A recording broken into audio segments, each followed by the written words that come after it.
Assalamualaikum warahmatullahi wabarakatuh. Innal hamdalillah nahmaduhu wa nasta'inuhu wa nastaghfiruh wa na'udzu billahi min shururi anfusina wa min sayyiati a'malina. May yahdihillahu fala mudilla lahu wa may yudlil fala hadiya lahu. Asyhadu an la ilaha illallah wahdahu la syarika lahu wa asyhadu anna Muhammadan abduhu wa rasuluh. Sallallahu ta'ala fi Qur'anil Karim. A'udzu billahi minasy syaithanir rajim. Bismillahirrahmanirrahim. Ya ayyuhalladzina amanu taqullaha wa tanzur nafsum ma qaddamat lighad.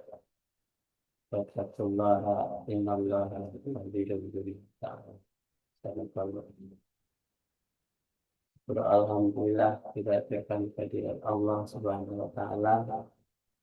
Pagi hari ini kita diberikan nikmat iman Islam, sehingga kita bisa melakukan kegiatan pagi hari ini itu dengan melanjutkan pelajaran yang mudah-mudahan kita tidak akan tersesat selama-lamanya, dan semua perbuatan yang kita lakukan itu dicatat oleh malaikat rakib. Malaikat rakib itu adalah mencatat kalimat ucapan atau perilaku yang kita lakukan dalam kehidupan. Dalam rakib itu mencatat kejahatan yang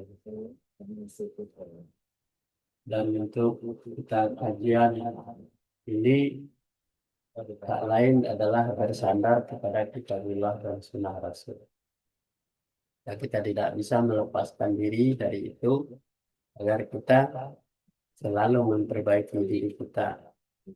Sebab perjuangan yang hakiki dalam kehidupan manusia itu adalah melawan, memberantas keburukan dan kejahatan yang ada di dalam diri kita sendiri. Bagaimana kejahatan dan keburukan itu yang ada dalam diri kita? Itu keburukan dan kejahatan itu adalah melalui indera kita, penglihatan, pendengaran, hati, dan pikiran. Jadi kalau manusia itu terganggu pikirannya, maka dia pasti dipengaruhi oleh iblis, setan yang terkutuk. Obatnya apa?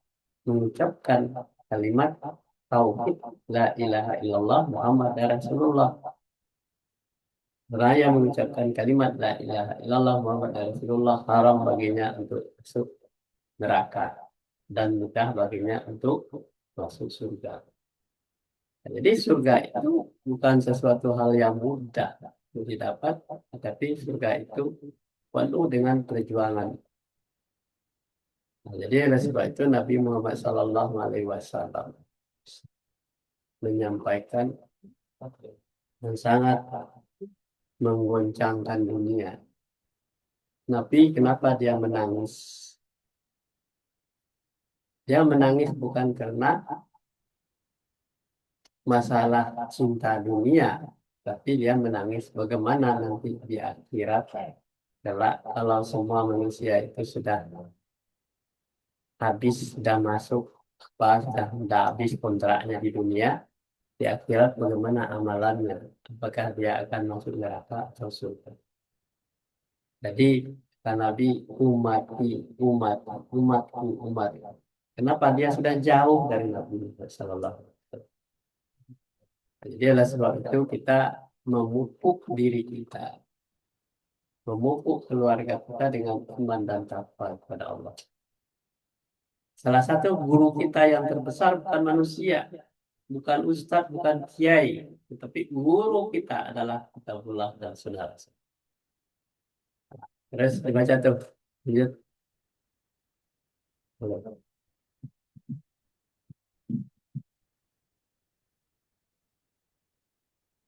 Tertulis di arasi sebelum dunia ditentukan kalimat sebagai berikut.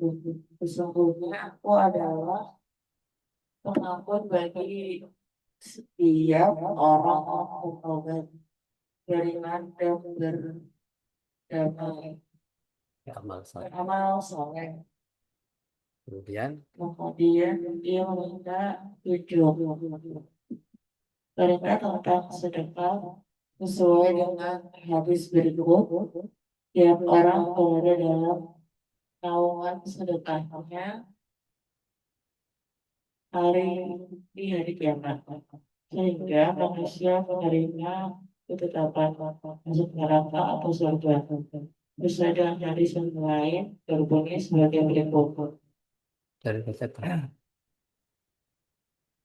berikutnya begini.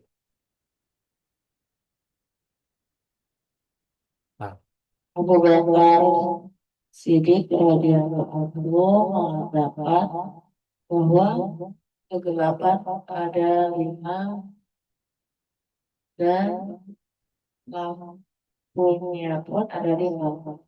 Ciptaan dunia adalah suatu kegelapan dan lampu penerangannya adalah suatu kegelapan. Kubur adalah kegelapan, lampu penerangnya adalah bacaan kalimat la ilaha illallah Muhammadur Rasulullah.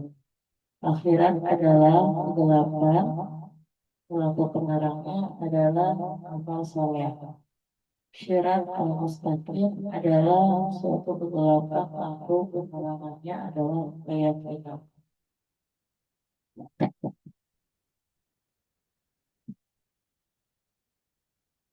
ya,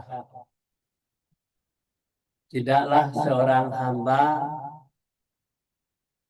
menyedekahkan sesuatu dengan tujuan mencari gitu ya. Nah, ya. Abu Bakar Siddiq radhiyallahu mengatakan bahwa kegelapan itu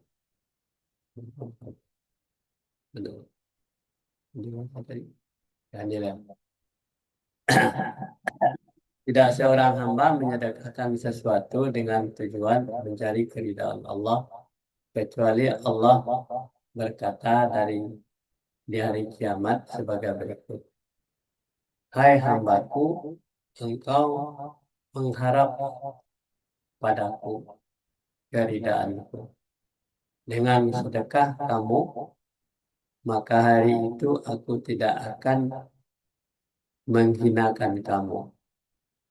Aku haramkan tubuhmu masuk neraka dan sekarang masuklah kamu ke dalam surga. Dari itu, dari pintu mana saja yang kamu mau. Jadi, dengan mengucapkan itu, ya, mencari ridha Allah. Jadi kita hidup di dunia itu adalah mencari keridhaan Allah dengan sedekah. Sedekah apa saja yang disedekahkan? Sedekah itu berbentuk materi ada kalau kita punya materi. Berbentuk ilmu pengetahuan kita sampaikan kepada orang. Tapi kita punya pemahaman dulu terhadap pengetahuan. Jadi apa saja yang bermanfaat untuk manusia itu adalah sedekah. Merawat diri, merawat keluarga, merawat anak-anak, dan mendidik anak-anak dengan baik, dan meluruskan semua yang bengkok, itu adalah sesuatu sedekah. Jadi jangan mengatakan bahwa sedekah itu harus materi, itu terlalu fisik berpikirnya. Jadi sedekah itu apa saja yang bermanfaat untuk manusia. Kalau orang kaya dia tidak butuh sedekah, orang berilmu tidak butuh sedekah. Jadi kita salah sasaran kalau memberikan sedekah pada orang yang berkecukupan. Nah, seperti orang-orang adanya orang miskin, yatim, ya kan, anak-anak yang butuh bimbingan, pembelajaran itu semuanya sedekah. Walaupun di rumah tangga kita sendiri, di hadapan kita sendiri, itu semuanya sedekah. ucapan-ucapan dan kalimat-kalimat yang terbaik itu sedekah. Nah, jangan sampai kita lisan kita itu membuat diri kita jadi rusak, amalan kita rusak akibat ucapan kita. Nah, jadi Nabi, hai hambaku, engkau mengharap padaku keridaanku dengan sedekahmu. Jadi, maka hari ini aku tidak akan menghinakan kamu, artinya hari kiamat. Dan aku haramkan tubuhmu masuk ke dalam neraka, dan sekarang masuklah kamu ke dalam surga dari pintu mana saja yang kamu mau. Itu kalau Allah sudah ridha. Jadi kita waspadalah untuk kehidupan yang akan datang. Kemudian Abu Bakar Siddiq radhiyallahu anhu mengatakan bahwa kegelapan itu ada 5 dan lampu penerangnya ada 5 lagi. Cinta akan dunia adalah suatu kegelapan dan lampu penerangnya adalah takwa. Takwa itu apa? Takwa, taat, patuh, dan tunduk kepada aturan Allah. Di mana ada aturan Allah itu? Di kitabullah dan sunnah Rasul yang sedang kita pelajari. Dosa adalah suatu kegelapan. Jadi kalau kita berucap yang tidak senonoh, tidak sesuai dengan kriteria keinginan Allah, maka adalah termasuk dosa. Gelap. Jadi kalau orang gelap hatinya, ya ucapannya tidak jelas. Jadi lampu penerangnya adalah taubat. Jadi kalau kita sudah melakukan kesalahan, kita langsung cepat-cepat bertobat kepada Allah supaya dosa itu tidak tercatat di dalam diri kita. Bintik-bintik hitam yang ada di dalam hati kita itu tidak akan bertahan lama kalau kita bertobat. Ya. Harus sadar, kubur adalah kegelapan. Jadi semua orang akan mati akan dikuburkan. Gelap dan membawa apa-apa. Kekayaan semuanya, anak, istri, semuanya yang kita cintai di dunia ini akan ditinggal. Kita sendirian di dalam kubur. Lampu penerangnya adalah bacaan kalimat La ilaha illallah Muhammad dan Rasulullah. Nah, jadi di kubur kita akan terang kalau kita selalu mengucapkan kalimat La ilaha illallah Muhammadun Rasulullah. Akhirat adalah kegelapan. Akhirat itu kan kita tidak tahu di mana, kapan akhirat itu. Lampu penerangnya adalah amal soleh. Jadi ketika kita hidup di dunia, kita melakukan amal soleh. Jadi amal soleh sudah dijelaskan. Amal soleh itu adalah sesuatu yang baik. Yang kita lakukan dan tidak merusak diri kita, tidak merusak orang lain. Jadi oleh sebab itu, kita harus dididik selalu, dibendung selalu untuk selalu melakukan perbuatan-perbuatan yang baik. Syariat al-mustaqim, sirat itu sirat al-mustaqim adalah suatu kegelapan. Kita tidak tahu sirat al-mustaqim yang lurus itu seperti apa. Lampu penerangnya adalah keyakinan. Kita yakin bahwa ihdinas siratal mustaqim itu adalah jalan yang lurus. Itu yang harus kita lakukan. Makanya ucapan-ucapan kita ketika kita sholat 17 kali ya sehari semalam kita sholat itu selalu mengucapkan ihdinas siratal mustaqim di dalam bacaan Al-Fatihah. Tunjukilah saya jalan yang lurus. Tetapi gelap bagi kita. Nah, setan di sana bermainnya.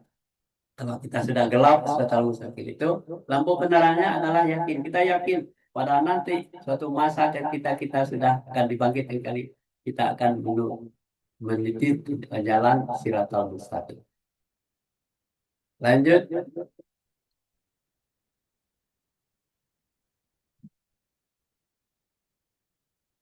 Mencintai dunia sesuai dengan sabda Nabi, cinta akan dunia adalah sumber kesalahanmu.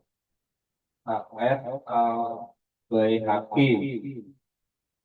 Imam Al-Ghazali mengomentari hadis tersebut dengan mafhum mukhalafahnya sebagai berikut, sebagaimana dikatakan bahwa mencintai dunia itu adalah sumber segala kesalahan, membenci dunia adalah sumber segala kebaikan. Dikemukakan oleh Hasan Basri bahwa hal itu juga sesuai dengan hadis yang berbunyi, apabila seorang hamba melakukan dosa satu kali, maka hatinya diberi titik noda hitam. Apabila dia mencabutnya dan memohon ampun serta taubat, maka bersihlah hatinya.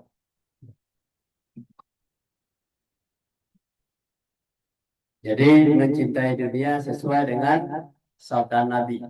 Sabda Nabi Muhammad SAW, cinta akan dunia itu adalah sumber kesalahanmu. Siapa kamu itu adalah kita sendiri yang lagi mengaji. Kalau kita mencintai dunia berlebihan, itu kesalahan kita. Nah, Imam Al-Ghazali mengomentari hadis tersebut dengan mafhum mukhalafahnya sebagai berikut. Itu mafhum paham ya akan semuanya hadis itu seperti apa. Sebagaimana dikatakan bahwa mencintai dunia itu adalah sumber segala kesalahan. Jadi hati-hati kita mencintai dunia, mencintai materi, mencintai sesuatu yang apa? Yang ada saja di dunia ini itu sumber kesalahan. Membenci dunia adalah sumber segala kebaikan. Berarti kita tinggalkan dunia, kita benci terhadap dunia yang menipu kita, kita mencari kebaikannya.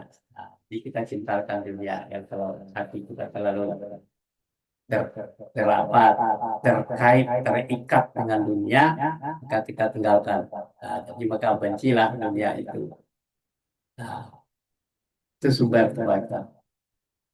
Dikemukakan oleh Hasan Basri bahwa hal itu juga sesuai dengan hadis yang berbunyi. Nah, itu nama kalian banyak. Terangkan lagi hadis yang di atas itu. Bunyi. Apabila seorang hamba melakukan dosa satu kali, kita berdosa satu kali, ucapan kita salah, ucapan kita menyinggung, atau ucapan kita merusak diri kita dan merusak orang lain, maka hatinya diberi titik noda hitam. Hati. Pendengaran, penglihatan, dan hati kita akan dosa itu sudah ada di dalam hati kita, tertuang, tertulis titik noda hitam. Apabila dia mencabutnya, bagaimana caranya menghilangkan titik nada hitam itu? Itu memohon ampun dan serta bertobat, maka bersihlah hati. Jadi di dalam surat Ali Imran ayat 133, wasari ila sabili rabbi, bersegeralah kamu minta ampun kepada Tuhan, kepada surga yang seluas langit dan bumi yang disediakan untuk orang-orang yang bertakwa. Jadi mencabut noda hitam, titik hitam di tengah ucapan satu kali yang merusak tatanan kehidupan keluarga segalanya itu akan hilang kalau kita minta ampun kepada Allah, kemudian bertobat, maka hilanglah semua noda itu, maka bersihlah hati. Lanjut, nenek, bisa baca nek. Apabila ia kembali berbuat dosa, maka bertambah hitam titik noda hingga sudah, sedangkan dia dosa menutupinya sesuai dengan apa yang dikatakan Allah dalam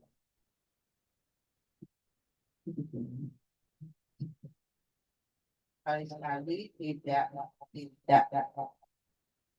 bahkan dosa yang telah mereka kerjakan dapat menyakiti hati mereka. Muhammad Haji Hajar nah Ibnu Hibban. dan di antara sekian banyak fadilah membaca kalimat Taibah. Taibah yaitu la ilaha illallah Muhammad Rasulullah. Nabi bersabda, sesungguhnya Allah telah mengharamkan untuk masuk neraka pada orang yang membaca la ilaha illallah dengan niat mencari keindahan Allah, Keridaan. keridhaan Allah. Hadis riwayat Hadis riwayat Muslim. ya.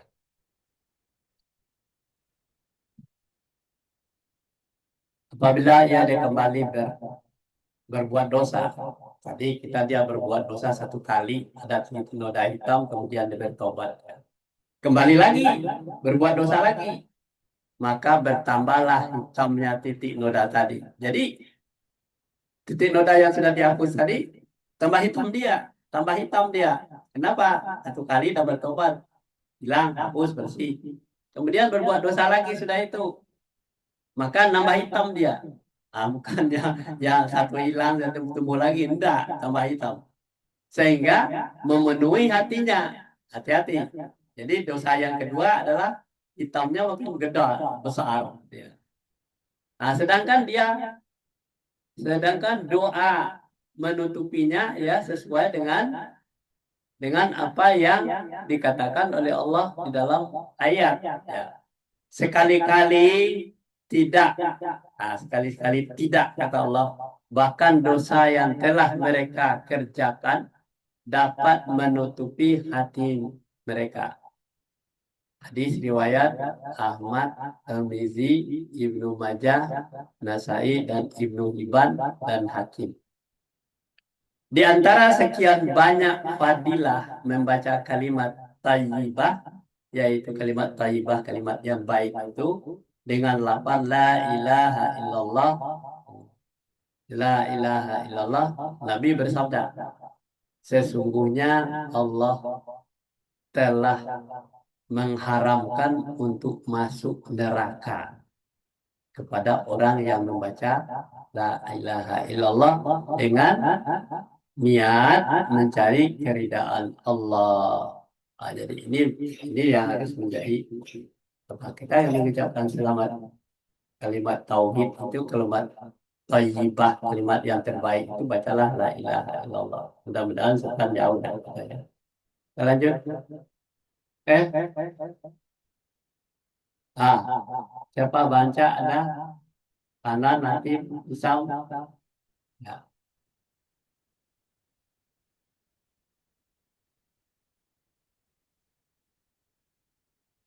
Nih, Cam.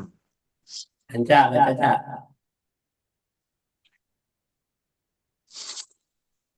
Ada yang Bang Cak. Kelihatan nggak ya? Aku Hero harus tepuk. Tes, dengeran? Dengar. Oh, Dengar. ini. Hai, Nabi bersabda, Nabi bersabda. barang siapa Padang siapa? yang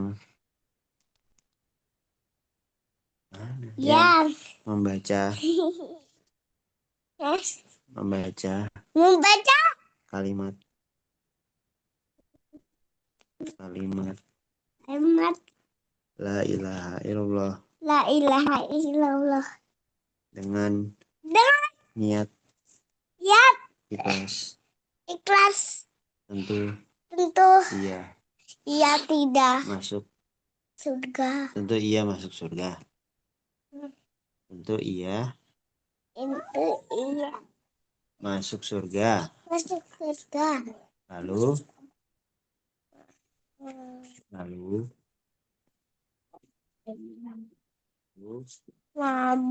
lalu Yeah. lalu Lalu para sahabat para sahabat bertanya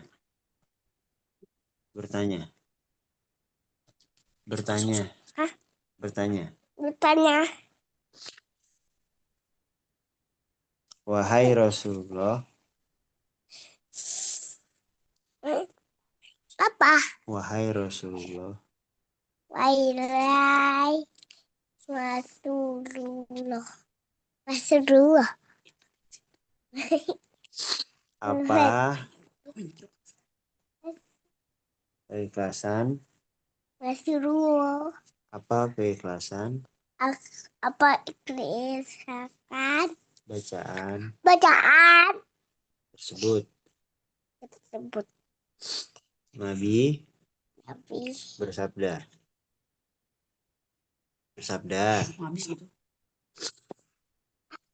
Adek bersabda. bersabda.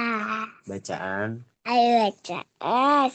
la ilaha illallah La ilaha illallah mencegahmu mencegahmu dari dari sesuatu sesuatu yang telah yang telah diharamkan diharamkan Allah. Allah. Dikatakan Dikatakan ada ada 7 macam ada 7 macam yang yang dapat dapat menerangi menerami dan alam kubur. alam kubur. Itu 1. ikhlas dalam beribadah. Ikhlas Dalam Hah? dalam dalam beribadah. banget Beribadah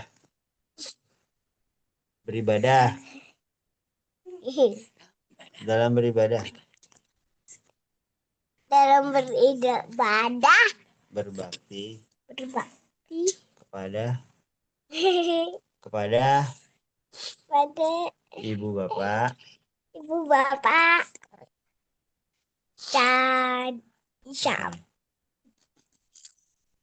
silaturahmi Silaturahmi 4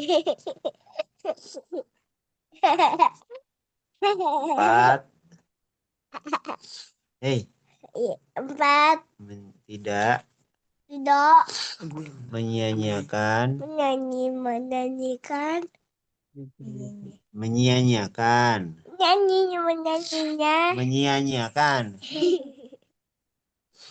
menyanyikan usia dalam dalam kemaksiatan kemaksiatan. siatan.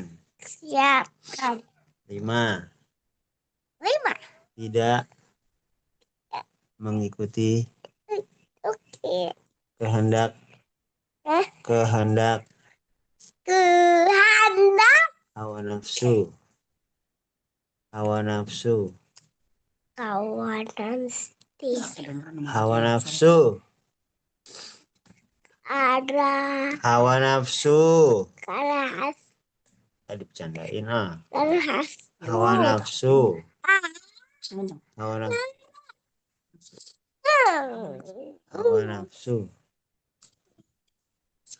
itu hawa nafsu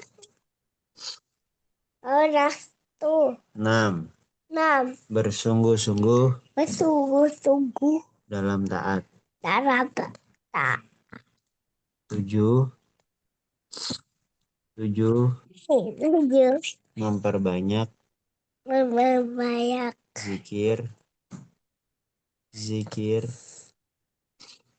zikir kepada Allah. Ya, bagus. Bacaan Banca tuh. Mudah-mudahan Banca selalu mengikuti kajian ya, supaya hatinya selalu bersih, suci, fitrah, gitu ya. Nabi bersabda, barang siapa yang membaca kalimat La ilaha illallah. Kalimat La ilaha illallah itu bukan hanya ucapan di mulut saja. La ilaha illallah ke dalam dengan niat ikhlas. Ya. Kenapa kita perintahkan untuk mengucap kalimat La ilaha illallah, tiada Tuhan melainkan Allah. Jadi Tuhan yang lain itu adalah adanya dunia kita cintai tadi. Ya, segala macam yang mengganggu pikiran kita di dunia kita tinggalkan saja. La ilaha illallah. Allah lah segala-galanya yang memberikan kehidupan kepada kita, yang menyediakan tempat hidup di dunia ini. Allah semuanya. Makanya sebut la ilaha illallah. Tentu ia masuk surga. Berarti sudah lurus jalannya itu kata kalimat la ilaha illallah.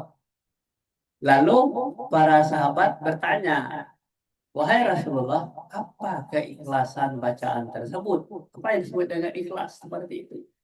Nabi bersabda, bacaan la ilaha illallah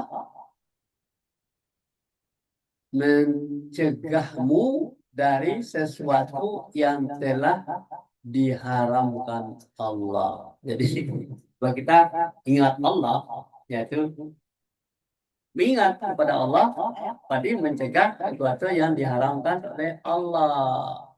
Cegah gitu, tercegah dia. Kenapa? Kita Allah itu segala-galanya bagi kita. Nah, itu namanya ikhlas. Nah, dikatakan ada 7 macam yang dapat menerangi alam kubur. Kalau kita sudah masuk kubur, ada 7 macam yang menerangi kita. Ketika kita hidup di dunia, kita perlu ikhlas. Ya, ikhlas yang tadi beribadah. Yang kedua, berbakti kepada ibu bapak. Berbakti kepada ibu bapak itu bukan setelah meninggal, ketika dia masih hidup. Berbakti kepada ibu bapak kita. Kemudian bersilaturahmi. Silaturahmi itu berarti memperbaiki hubungan baik dengan siapa saja. Tetangga kita, saudara kita. Silaturahmi. Ya. Kemudian yang keempat, tidak menyia-nyiakan usia dalam kemaksiatan. Jadi kalau kita menyia-nyiakan, mengabaikan sesuatu terhadap keinginan-keinginan Allah, itu berarti menyia-nyiakan kemaksiatan. Maksiat itu pasti ada di hadapan mata kita, di hati kita, dan pikiran kita. Kemudian tidak mengikuti kehendak hawa nafsu. Mengikuti kehendak hawa nafsu itu adalah kita menyia-nyiakan sesuatu kemaksiatan. Ya, tidak menyia-nyiakan. Kita mengharap kemaksiatan itu. Yang keenam, bersungguh-sungguh dalam taat. Jadi orang kadang-kadang taat, tetapi tidak bersungguh-sungguh, hanya setengah hati. Belajar setengah hati. Ada yang bersungguh-sungguh, bagaimana supaya hati kita itu bersih. Ya, tidak ternoda oleh dosa yang diganggu oleh iblis setan yang terkutuk itu. Kemudian memperbanyak banyak zikir kepada Allah. Nah, lagi zikirnya apa? La ilaha illallah. Kita baca ta'awud dulu, auzubillahi minasyaitonirrajim. Aku berlindung kepada Allah dari godaan, gangguan iblis setan yang terkutuk. Kemudian baca la ilaha illallah. Itu tidak masuk iblis lagi pada kita. Nah, sungguh-sungguh kita, jangan asal-asalan. Terus lanjut. Hatim, ada tim ngantuk. Mana boy? Itu kayak Belum. Aku belum lihat-lihat semua. Baru mana boy sepura? Ini aku pegang. Mana boy sepura? Pegang. Contohnya sholat zuhur, amal soleh meliputi azimah dan Ruksah. ruksoh. Azimah suatu keharusan, sedangkan ruksoh dispensasi. Contohnya sholat zuhur wajib 4 rakaat bagi mereka yang jauh diberi ruksoh untuk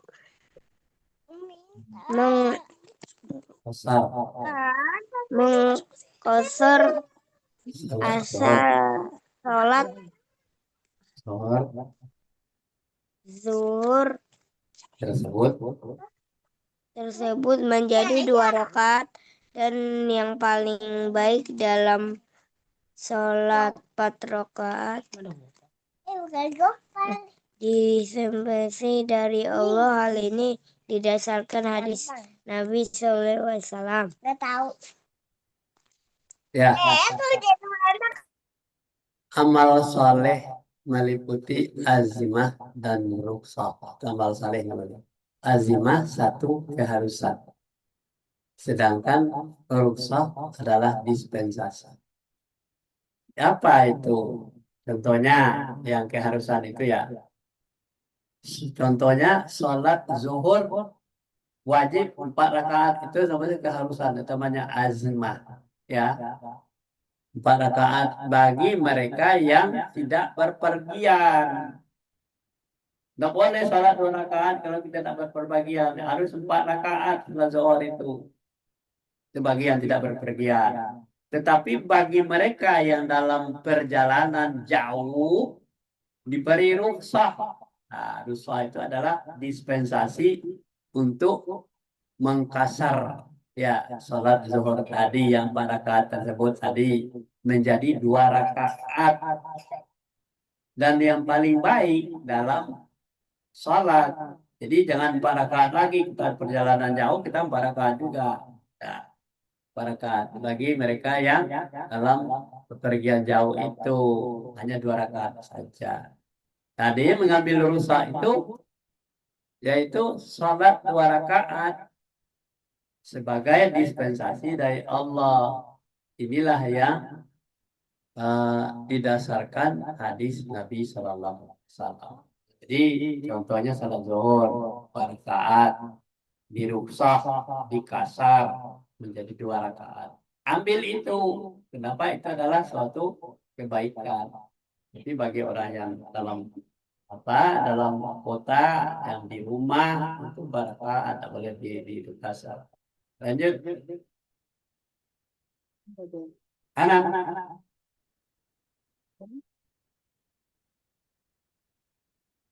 Nah, mana dia kok tidur?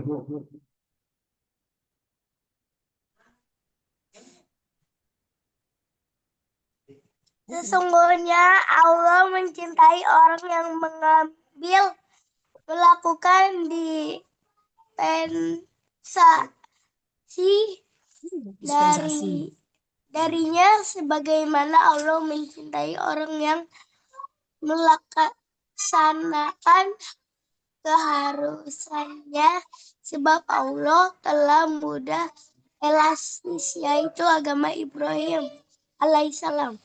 Hadis riwayat Ibnu Askir, Nabi Shallallahu Alaihi Wasallam bersabda, kerjakanlah